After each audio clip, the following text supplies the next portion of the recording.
आइए देखिए, board exam 2024 के लिए महत्वपूर्ण क्वेश्चन के 7वें सीरीज में हम चर्चा करेंगे। ये 2 - √5 एक अपरिमेय संख्या है। अब इसको हम प्रूफ करने जा रहे हैं। ऐसे इसमें हम देखें प्री बोर्ड के एग्ज़ाम में बहुत सारे स्टूडेंट जो है सो बनाया था, मैक्सिमम का जो है सो गड़बड़ हुआ। बस ये लैंग्वेज अगर सही से समझ में आ जाए तो फिर ये आ जाएगा, प्रूफ हो जाएगा। ये 2 नंबर 4 नंबर का एग्ज़ाम में पूछा जाता है। थोड़ा सा लैंग्वेज है, सिस्टमेटिक ढंग से अगर आप लिख लेते हैं तो ये सही हो जाएगा। आइए इसको हम करते हैं। तो इसमें देखिए करने के लिए क्या करना पड़ेगा। तो सबसे पहले यहाँ पर √5 एक अपरिमेय संख्या है, ये प्रूफ करेंगे पहले हम। अब इसको प्रूफ करने के लिए क्या करना पड़ेगा, मान लेते हैं, माना √5 एक परिमेय संख्या है। अच्छा, परिमेय संख्या यदि है तो यहाँ √5 = a/b के रूप में लिख सकते हैं, जहाँ a तथा b सह अभाज्य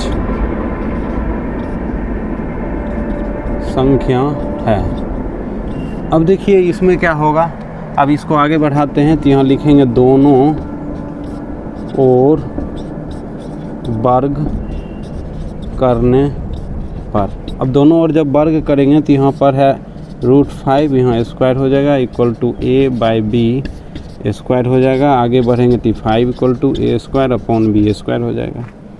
अब जब हम आगे बढ़ेंगे तो b² इसको इस तरह से लिख सकते हैं 5a²। अब आगे बढ़ेंगे तो यहाँ हो जाएगा b² = a²/5। इसको लिखते हैं समीकरण 1। इसका मतलब क्या हुआ, इसका मतलब ये हुआ कि इसमें 5 से भाग लग रहा है। यहाँ लिखते हैं अर्थात a² 5 से विभाज्य है। इसका मतलब ये हुआ कि a जो है वह भी 5 से विभाज्य होगा, a 5 से विभाज्य हो जाएगा।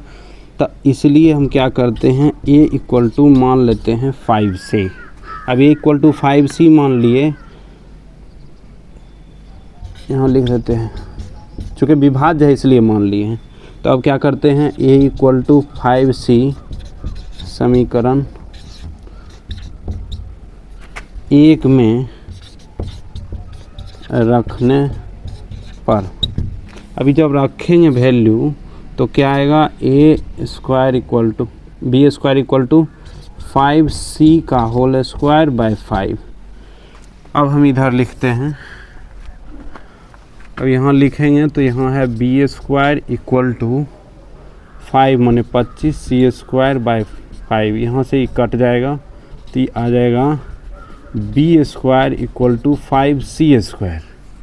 अब देखिए इसको हम लिख सकते हैं, c को इधर लिख देते हैं, ई भाग में आएगा, इधर आएगा तो b² 5 हो जाएगा। चलिए समीकरण 2 लिख देते हैं। अब देखिए इसका मतलब ये हुआ कि b² में 5 से भाग लग रहा है। तो यहाँ लिखते हैं अर्थात b² 5 से विभाज्य है। अब इसका मतलब क्या हो गया कि b भी 5 से विभाज्य होगा। अब देखिए इसमें इसका मतलब क्या हो गया कि यहाँ निकला था a में 5 से विभाज्य हो रहा है, a 5 से विभाज्य हो रहा है। यहाँ निकला है कि b 5 से विभाज्य हो रहा है। इसका मतलब क्या हो गया। अब लिखते हैं समीकरण 1 एवं 2 से a तथा b का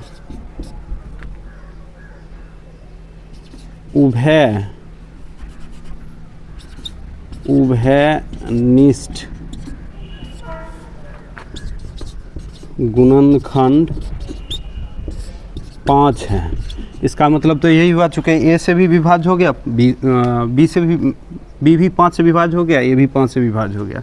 इसका मतलब उभयनिष्ठ गुणनखंड 5 है। परंतु क्या, तो यहाँ पर यहीं पर माने थे हम कि ए तथा बी, ये बी छूट गया था, ए तथा बी सह अभाज्य है। इसका मतलब वहाँ पर था कि ए और बी में एक को छोड़कर कोई दूसरा उभयनिष्ठ गुणनखंड नहीं है, लेकिन यहाँ पर निकल के आ गया कि 5 उभयनिष्ठ गुणनखंड है। अर्थात चलिए यहाँ लिखते हैं, अर्थात √5 एक अपरिमेय संख्या है। अब √5 एक अपरिमेय संख्या क्यों हो गया? तो यहाँ पर हम परमेय माने थे, परमेय अगर माने थे तो यहाँ लिए थे सहअभाज्य, सहअभाज्य लिए थे। मेरा जो सोचना था वो गलत हो गया यहाँ पर, चूँकि 5 से विभाज्य हो गया ये भी अभी भी, तो इसलिए √5 एक अपरिमेय संख्या होगा। अब देखिए प्रूफ करना था ये, बस एक लाइन और है, चूँकि बस एक लाइन ये लिखना है कि परिमेय संख्या तथा अपरिमेय संख्या का योग तथा घटाव दोनों हमेशा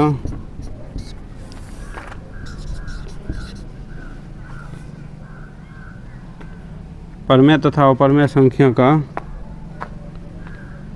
हमेशा अपरिमेय होता है। इसलिए 2 - √5 एक ये अपरिमेय संख्या की विशेषता है। ये जो स्टेटमेंट हम यहाँ लिखे हैं, इतना एक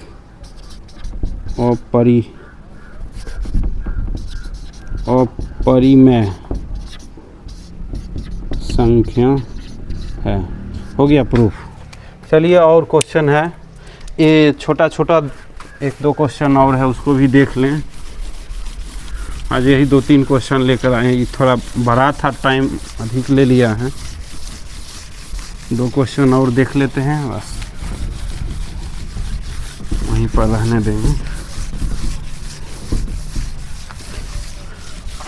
छोटा सा क्वेश्चन है कि 2 संख्याओं का अंतर,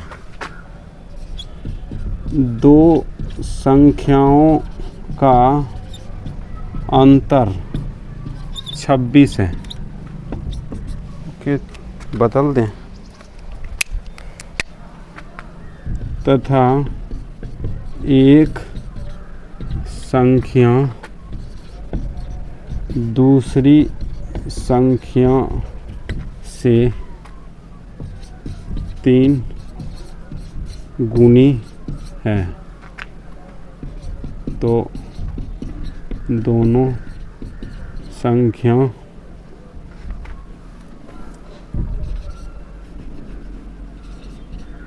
ज्ञात करें। अब देखिए दोनों संख्या ज्ञात करने के लिए कहता है, तो इसी स्थिति में क्या लिखेंगे? माना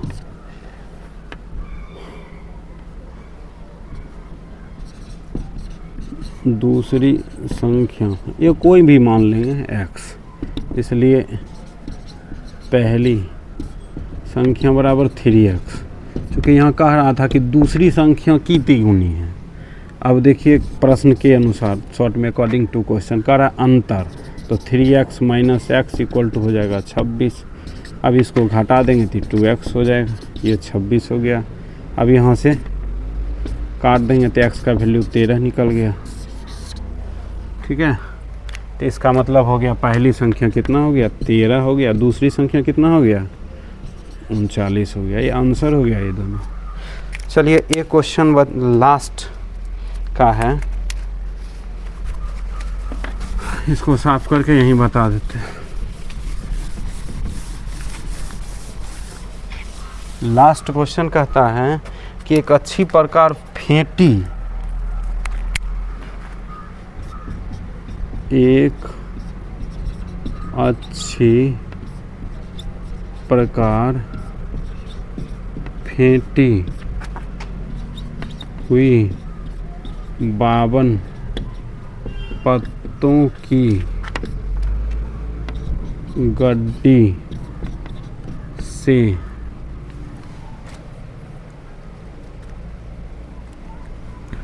एक इक्का निकालने की प्रायिकता, ये बतानी है बस, और कुछ नहीं लिखेंगे। देखिए इसमें क्या है, ये ताश से रिलेटेड है। जुआरी के समय में जो लोग ये सब इसका खोज हुआ था, तो इसमें जो है सो ताश की बात हो रही है। ताश की बात हो रही है तो प्रायिकता कहता है कि जो जो घटना घट रही है उसका नंबर और बटे टोटल जो कुल संभावना। तो मान लीजिए कि हम मान लेते हैं ई जो है इक्का आने की घटना। अब इक्का आने की घटना, अच्छा इस ताश में पता है कि कौन सा कार्ड कितना होता है 52 गो में। देखिए 52 गो में जो है ना कलर होता है 4, अब 13 पत्ता होता है, तो 13 में कौन कौन होता है 2 3 4 5 6 7 8 9 10। 10 के बाद होता है जे क्यू ए। तो 1 2 3 4 5 6 7 8 9 10 के छोड़ दिए 13। अब देखिए ये 13 जो है सो 4 13 होता है, तो 13 को 4 से उस प्रत्येक 4 4 होता है, 52 कार्ड होता है, ठीक ना। अब देखिए इसमें क्या होता है, तो ये 2 से 10 तक हुआ, ये माने इक्का हो गया, ये बादशाह हो गया, ये बेगम हो गया, ये गुलाम हो गया।